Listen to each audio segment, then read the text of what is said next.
We're talking about spines today. And it turns out that how we fold forward is a cultural thing. I'll link in the comments a piece that was in NPR last week about how in Western societies, people hinged at the navel. And in every other place in the world, pretty much, people hinged at the hips.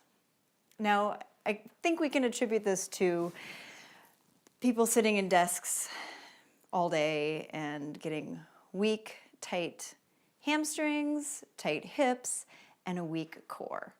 Because to hinge at the hips, we have to have some flexibility in the hamstrings, although we can always bend the knees.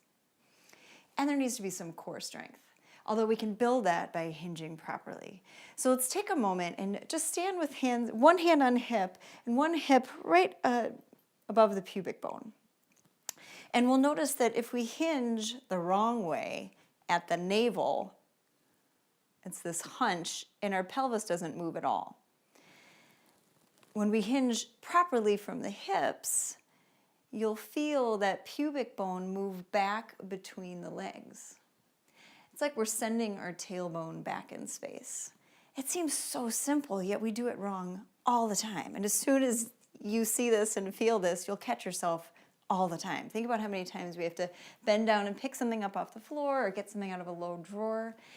We want to send the tailbone back, draw the ribcage forward, lift the low belly, so down by the pubic bone below the navel, and press down into the feet. That gives us a little activation in the glutes and gives support for the low back.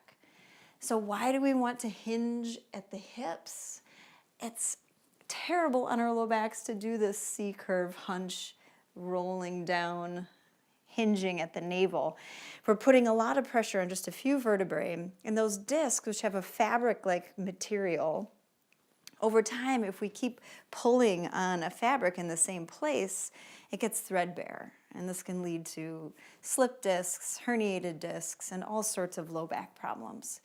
So I hope that helps. Feel the difference. Let me know, comment, tell me how it feels, and I'm happy to give more instruction on this. Satnam.